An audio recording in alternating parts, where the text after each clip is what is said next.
anything else has happened recently. It feels like there's lots, but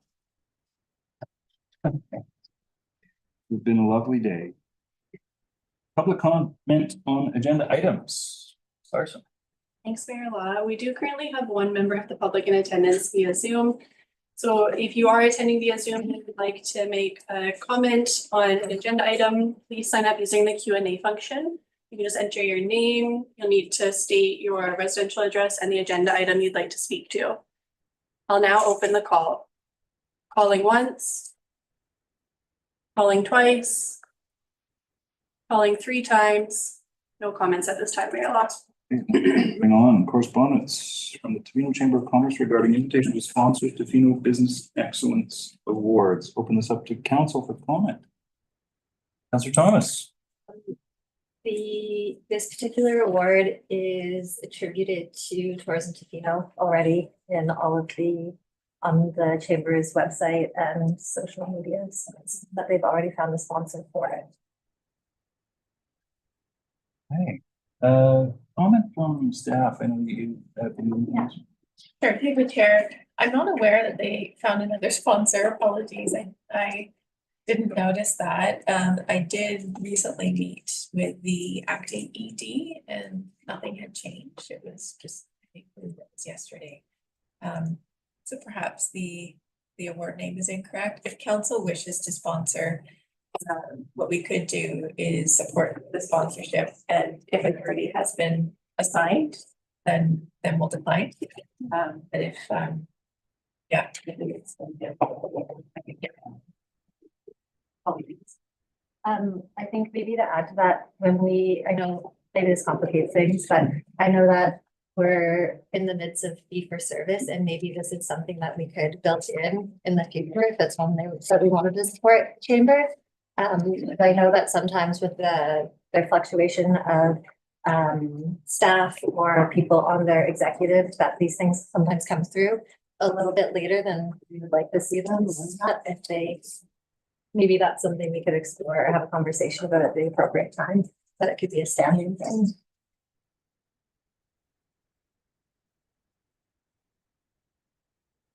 Comment from Councillor Steer. Yeah, and I was just curious if we were to support a sponsorship, where would that money come from? The donation to the sponsorship. Through the chair. Likely contingency this year.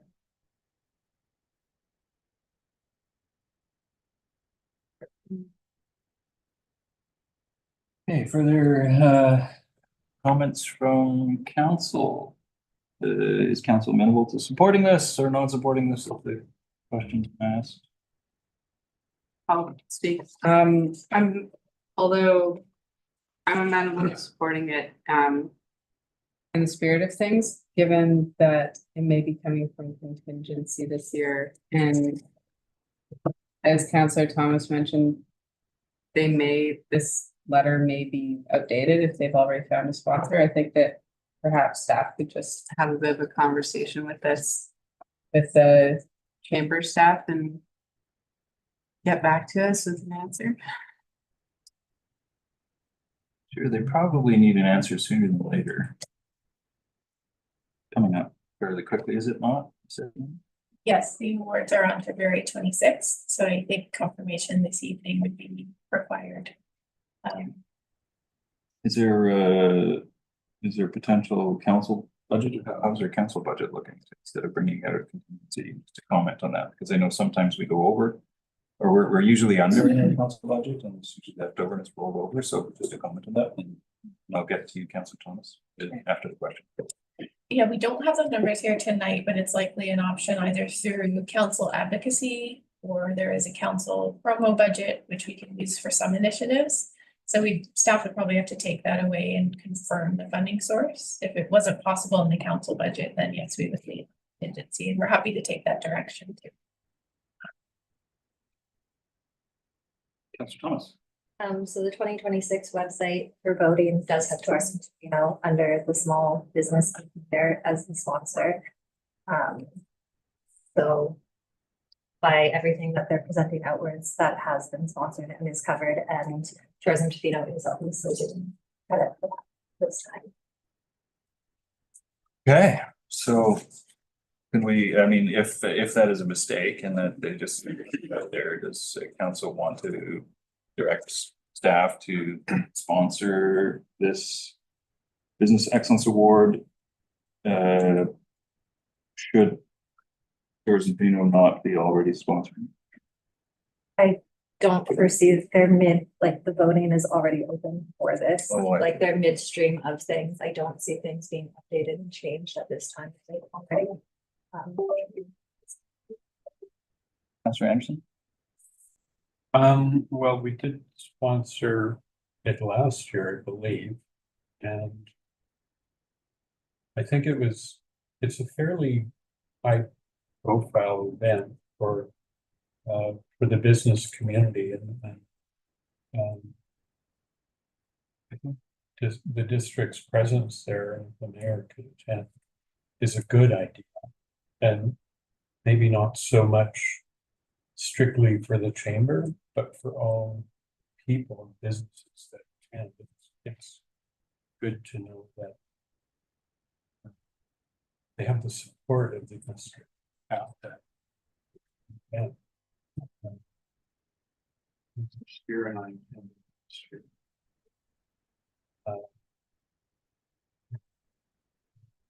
You could speak to that too. Did you have the sense that it was you know, it was good to be represented? I know that I certainly got feedback from some of the people there.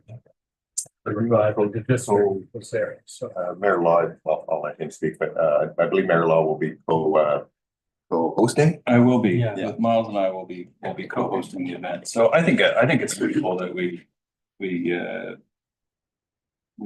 support it. And if it comes out of advocacy and there's enough in there, fine. And if it has to come out of contingency, that's fine. And if they've already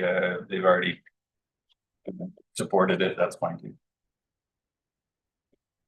Through the chair to council, another option is similar to what we did last year. We just supported the event itself. And so I believe it was $600 and then council was allotted some tickets for similar value or equal value. And that would allow some council members to attend. So we could do one of those. I think that there's still likely costs that could be covered. Councillor Sawyer.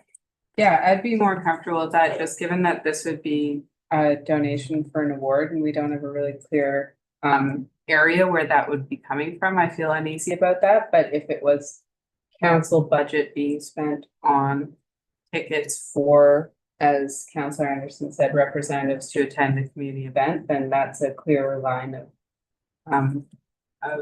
funding for me. So I would be more comfortable with that option. Okay, and it was $600.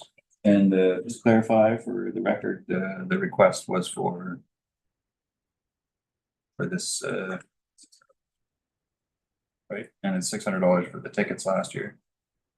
Okay, so why don't I move from the chair that the District of Tofino support the Tofino Chamber of Commerce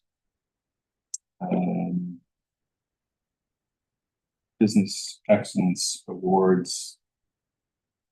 What is it actually called? Ceremony? That is the Business Excellence Awards and then just including the dollar amount. Okay, for $600 from council advocacy or contingency if the advocacy budget. Something like that. I'm good. Ms. Larson, do you have that? I'll second that. Seconded by Councillor Steer, all in favor? None opposed, motion carried. Correspondence from Yarmo Van Lanen regarding the limits to growth policy. I have a comment on this, but I'm gonna look to staff because I know staff also have a comment. Thank you, Mayor Law. So staff have reached out in response to this letter and have offered a meeting. We do have a few comments with some reports that will be coming forward related to water. Would council like to hear those as well? The reports that are coming? Yeah, just to sort Sure. of provide in response to the letter. Go ahead, Mr. Kirkland. Yeah, through the chairs, staff are currently drafting a report back to council on the source water assessment, which is coming to potentially the February 24th, the regular council meeting. Great. And I did reach out to the letter writer as well and offer to have a meeting, and I did share all the existing plans related to water use, and future water plans. And I have not received it.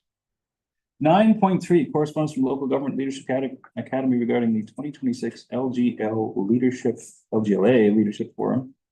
And it's an invitation to register. I'd like to go. Any other councillors want to go to the LGLA? My schedule this year. But I have gone previous. Haven't gone for a while. I think I went last week. Any other councillors interested in going? Oh, yeah, go ahead, Tatiana. Given that Councillor Sloman is not here, if we could include her and we can confirm. I'm not sure if the dates will work for her, but I haven't heard back. Okay, well then what, why don't we, I'll make the motion that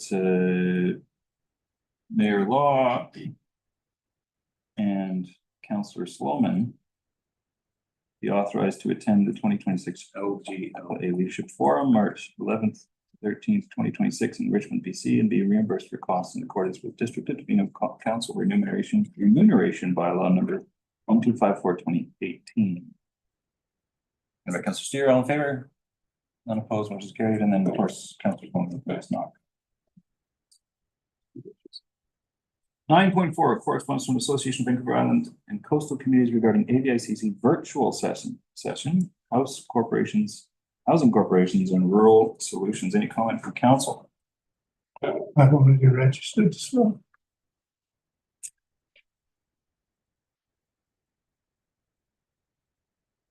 Great, and do you need a council motion to cover that? Oh, it's free. So, I was actually asked to present, but said we haven't done anything since the last time we presented, so I declined. and are you able to get reimbursed for travel and all the stuff? Or? It's wrong. Okay. Oh, of course. So Virtual. anybody that wants. Virtual session. Yeah, that's right. Great. Okay, we're moving on to presentations and reports. Unless there's any other comments. We have several for adoption. First is 11.1 District of Tofino Housing Agreement Bylaw number 1357 for adoption. This is what I have. Yes, Mayor Law, I think there's actually something missing from From the agenda. We only. The pages are flipped. Oh, are they? They're stapled wrong. Okay, Where is 10.1? I was. it's on the back page, all of these. Oh, it was stapled on. It's odd, but nice. Yeah. Nice. Oh, well, here you go. It's a lot of blue. 10.1 ADICC resolutions on short-term rental taxation and strata accommodation classification. We have a report from Mr. Andre. Good afternoon, Mayor and Council. Today we are going to look at two AVICC resolutions on short-term rental taxation and strata accommodation classification. We will start with the background, and before we do that, just a quick clarification on the acronyms, the two acronyms used moving forward. AVICC standing for Association of Vancouver Island and Coastal Communities, and UBCM stands for Union of BC Municipalities. In 2017, the District of Tofino sponsored UBCM Resolution B20, split classification for short-term commercial accommodation, requesting that the province amend legislation so that all residential properties used for short-term overnight accommodation be eligible for split classification between Class 1 and Class 6. This resolution was endorsed by UBCM membership and resulted in the province moving forward with legislative and regulatory changes to allow Airbnb to collect provincial sales taxes, helping to fund housing affordability for British Columbians. In December 2025, at December 9, our regular council meeting, 2 notices of motion were brought forward proposing amendments to provincial legislation with the purpose of ensuring municipal property taxation reflects actual use. The first notice of motion requests that AVICC and UBCM call on the province of British Columbia to amend legislation to apply split tax classification for short-term rental spaces based on actual floor area. The second notice of motion requests that AVICC and UBCM call upon the province of British Columbia to amend legislation to expand the definition of strata accommodation property to include strata plans with fewer than 20 units. For the next 2 slides, I will go a bit more in detail over the 2 resolutions, and there are a couple of points to be made throughout the slide. And I will start with the housing affordability and availability. Many communities are experiencing housing shortages, a problem that is no longer limited to tourist-dependent areas. To address these challenges, introducing a financial lever that taxes short-term rental properties based on their actual use would provide a targeted solution, creating dedicated revenue streams that can be reinvested into attainable housing initiatives and community development, thereby supporting the province's housing priorities. The second point to be made under the resolution for short-term rental property taxation based on floor area is on short-term rental regulation. And I can say that Tofino has a long history of regulating short-term rentals due to its small size and the geographical constraints. The short-term rentals were first formally governed through zoning bylaw 770 in 1996, which established zones where temporary accommodation units were permitted and set conditions for operations. Between 2016 and 2018, District of Tofino initiated a major regulatory shift and moved from largely complaint-based short-term rental enforcement to a proactive regulatory approach. Moving to 2022, the district enacted another major business licensing update through adoption of Business License Regulation Bylaw number 1239, which modernized the short-term rental licensing regulations by introducing limits on bedrooms and guests, refining the permanent resident requirements. As for current BC assessment classification, there are 3 key issues that create this gap. First one being BC assessment current split tax classification regulations apply only to large strata properties with 20 or more units, excluding most short-term rental properties. The second being the Short-Term Rental Accommodations Act regulates use, not taxation. and does not account for the commercial use of residential housing. And the third point on that is that as BC Assessment's current system allocates commercial value based on days of rental use, not unit size, creating an inequity between small homes and high capacity tourist accommodation. In relation to the financial considerations of this resolution, there are, in the first place, municipal revenue implication. Introducing a short-term rental property taxation model based on floor area would result in accurate reflection of the assessment values and can have the ability to increase tax revenue for the municipality. There will be as well administrative costs related to it.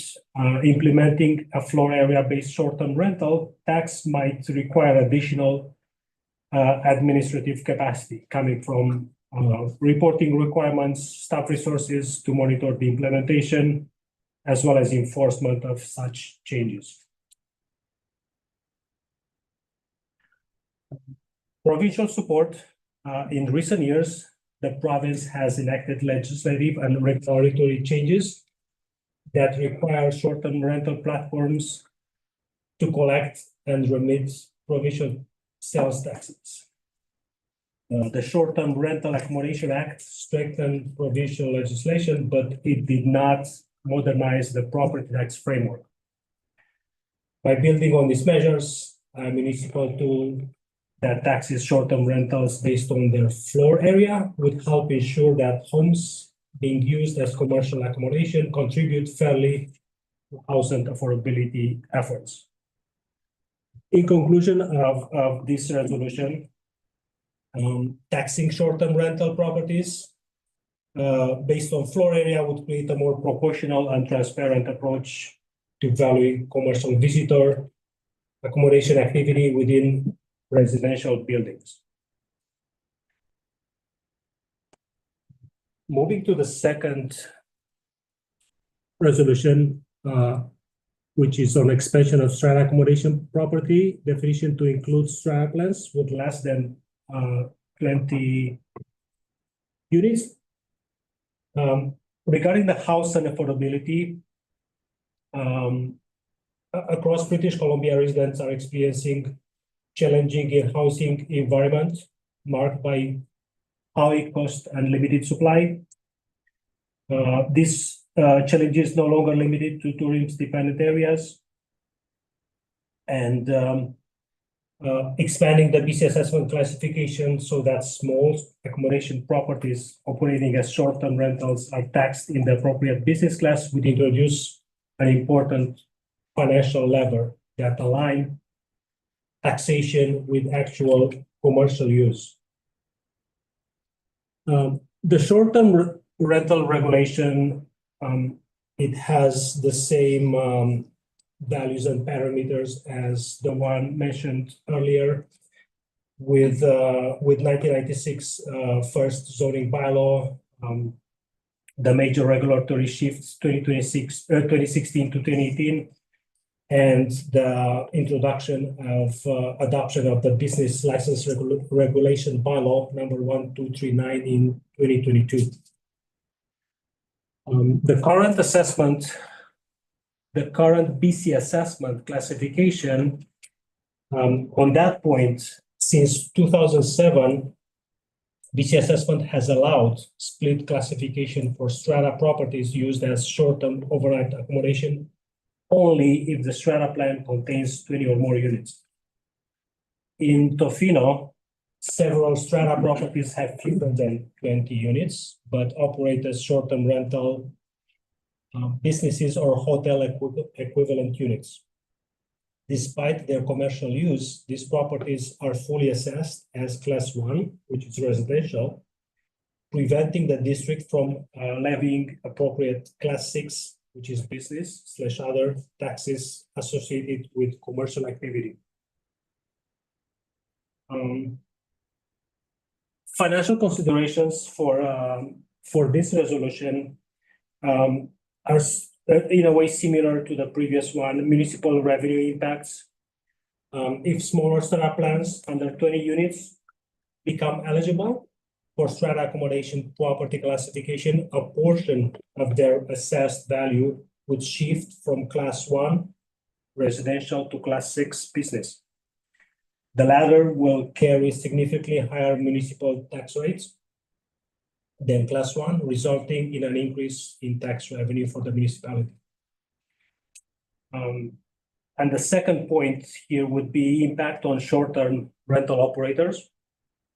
A change in the strata accommodation property definition to include strata plans with fewer than 20 units would likely result in higher assessment values and a higher property tax bill for short-term rental operators. In terms of provincial support for this specific resolution, the province has already taken steps such as enabling platforms like Airbnb to collect and remit provincial sales taxes. And the current 20-unit thresholds created in 2007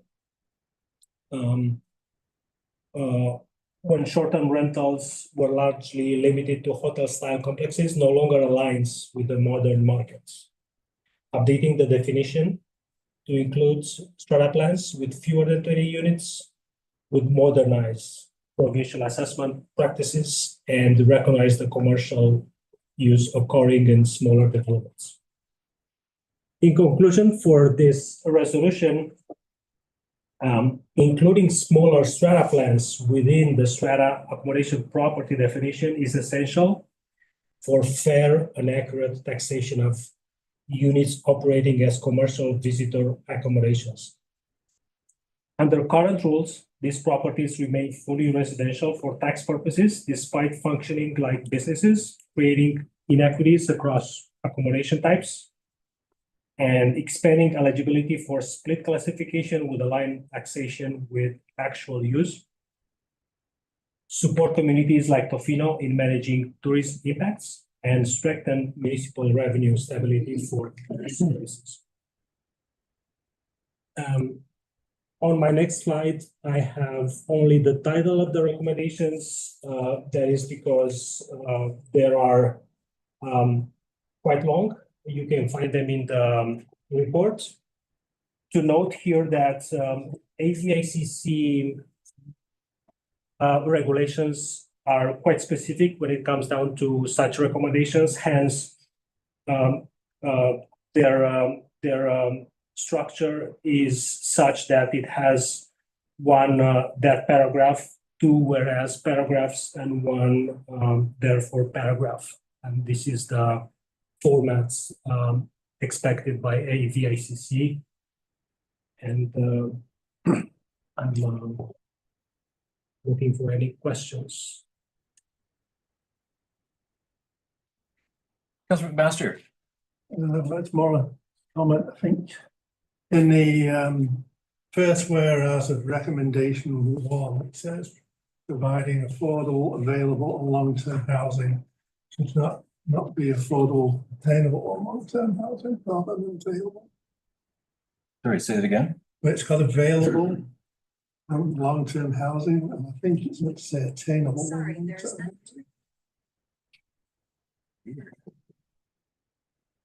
Siri thought I was talking to it. Let me just, it's supposed to be affordable, attainable. I think so, but I didn't think it's your recommendation. Councilor Thomas, did you recall that? We did not have the whereas fleshed out before, so this is our council roundtable the first time seeing this. If we think attainable is a more appropriate word, then I'm happy to say that for the change. Yes. I think that's what you mean. Yes. Yeah. Of course. That makes more sense. Yeah. Yeah, I think it's just we can make a friendly amendment to this. We haven't actually made the motion yet, so we can actually just look to our corporate officer. We can restate this when we make the motion. Yeah, exactly. Okay. Thank you. I apologize for not catching that. Thank you, Councilor Master. So I have it here in writing. green place available, attainable. Any comments from council? Seeing none?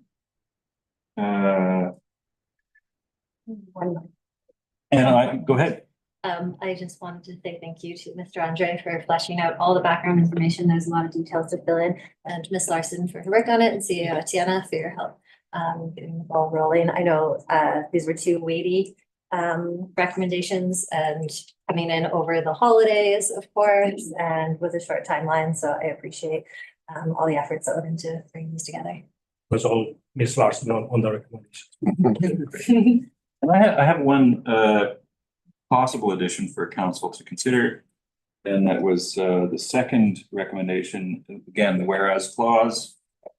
The communities across the province of British Columbia face housing affordability challenges and require fair taxation policies to ensure municipalities can collect appropriate revenue from properties used for commercial purposes. I think that the spirit of this is commercial accommodation purposes. Because there's also other commercial purposes such as home, business use of home for accountants, and I don't think that's where we're going. So, and I think it's clearly spelled out in the rest of it, but just to make it ultra clear, I would suggest putting used for commercial accommodation purposes. Is that okay? Yes. Any comments from council? Yeah, I also have that written down. Do we have any other comments about the language of the motion in front of us? The motions of us? No. Okay, since I have the pen, paper, then I'm probably gonna have to read it from the chair. My apologies. Or you can read it here. Yeah, for sure. I can, I'll You've got it move. written? I move that the Council of the District of Tofino endorse the following resolution submission to the Association of Vancouver Island and Coastal Communities for consideration at the 2026 Annual AVICC Convention. Whereas communities across the province of British Columbia face severe housing shortages and challenges in providing affordable, attainable, and long-term housing, which is essential to community livability and well-being. And whereas short-term rental residential properties have reduced housing supply for long-term residents, which is supported by the current tax classification rules restricting split classification of residential properties, even when operating a commercial business, creating a need for fair and practical taxation based on actual use. Therefore, be it resolved that the Association of Vancouver Island and Coastal Communities and Union of British Columbia Municipalities call upon the province of British Columbia to amend legislation to allow split tax classification of residential properties operating a short-term rental based on the actual floor area contributing to the short-term rental operations. Second. Second by Councilor Masser. Any further comments? Oh, Councilor Thomas. I'd like to thank Councillor Thomas for bringing this up. I think it's a very appropriate. We've talked about this for a long time. This is an excellent resolution. It really underscores a lot of the conversations we've been having about STR. And I think this fits the bill perfectly. So thank you. Excellent. All in favor? Opposed, motion carried. Also move that the Council of the District of Tofino endorse the following resolution submission to the Association of Vancouver Island and Coastal Communities for consideration at the 2026 Annual AVICC Convention. Whereas communities across the province of British Columbia face housing affordability challenges and require fair taxation policies to ensure municipalities can collect appropriate revenue from properties used for commercial accommodation purposes. And whereas the current definition of strata accommodation property limits business classification to strata plans with 20 or more units, resulting in smaller strata plans being used for overnight commercial accommodation being assessed and taxed as residential properties. Therefore, be it resolved that the Association of Vancouver Island and Coastal Communities and Union of British Columbia Municipalities call upon the province of British Columbia to amend legislation to expand the definition of strata accommodation property to include strata plans with fewer than 20 units. Second by Councilor Anderson. Excellent. Any further comments on this? Councilor Sawyer. Again, just gonna congratulate Councillor Thomas on all her hard work and collaboration with staff to make this happen. Thank you. My comment would be, this is a great follow-up to our work at UBCM. Thanks. Good work. All in favor? None opposed, motion carries. I'm glad you read that. That wasn't that hard. It was. They're long, but it's really a lot to cover. Okay, let me just see what happened here. Where are we now? Bylaws. Looking over. I'm not missing anything. I believe we are on 11.1. If I'm not mistaken, correct me if I'm wrong. District of Tofino Housing Agreement Bylaw number 1 to 1357. Option, do we have any further comments, or we have a Councillor Steer? I'll move adoption.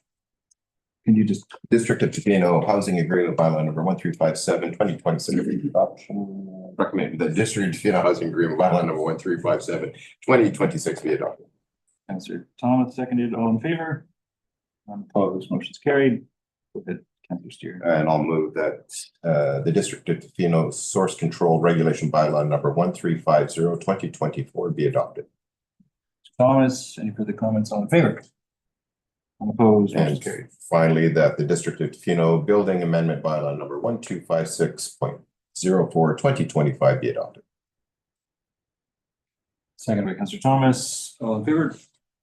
None opposed, motion is carried. We're moving on. We have no unfinished business. Moving on, business initiated by council members. And we have 13.1 committee and external appointments. Verbal reports.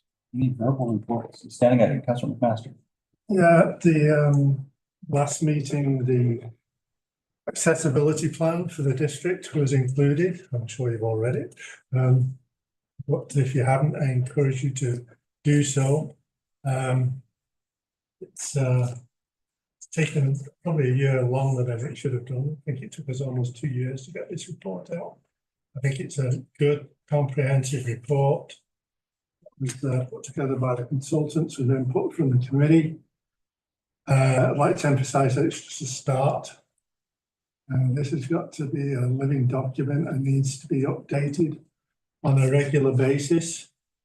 I think it needs to be included in the orientation package for new councillors and new staff members.